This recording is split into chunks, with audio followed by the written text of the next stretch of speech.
Baik, di sini saya akan menyampaikan definisi komunikasi. Definisi dari komunikasi yakni memusatkan perhatian kita kepada 5 variabel terhadap setiap tindak komunikasi dan memperlihatkan bagaimana variabel ini bekerja pada media massa. 5 variabel di sini yakni 1. Sumber yang dipakai, yang kedua audiens, yang ketiga pesan yang disampaikan kepada media massa, yang keempat yakni proses komunikasi yang terbagi menjadi dua, yaitu proses mengalirnya pesan dan proses seleksi atau dua arah.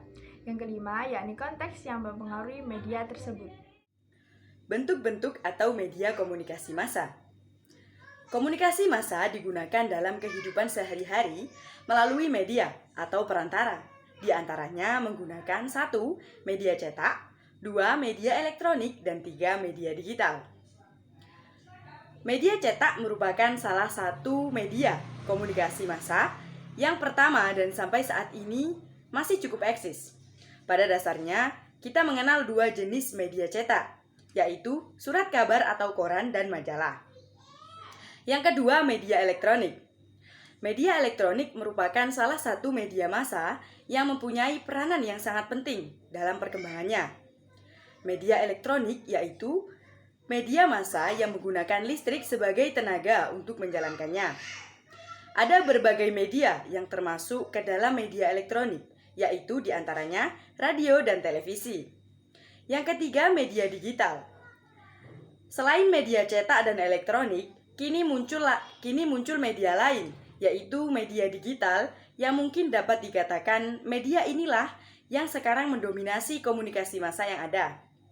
Perkembangan teknologi informasi dan komunikasi di kehidupan manusia mengakibatkan munculnya media komunikasi massa yang sangat mudah dengan didukung adanya internet sehingga sangat mudah untuk memperoleh informasi dari berbagai penjuru dunia. Komunikasi massa, popularitas dan pengaruh yang merasuk dari media massa hanya dapat dipertahankan jika mereka menjalankan fungsi pokok yang beragam.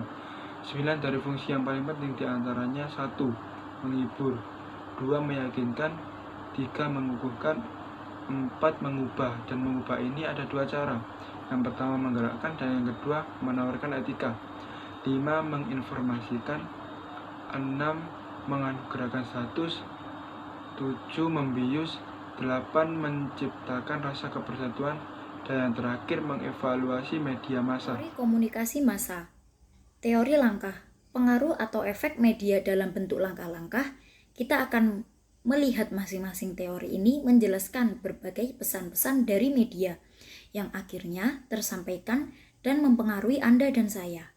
Teori satu langkah, yaitu pengaruh media bersifat langsung dan segera. Misalnya, Anda membaca surat kabar dan diyakinkan oleh apa yang sedang Anda baca. Sebagai akibat, Anda merubah pola pikir dan perilaku sesuai apa yang disuntikan oleh media. Pesan merasuk hanya dengan satu langkah.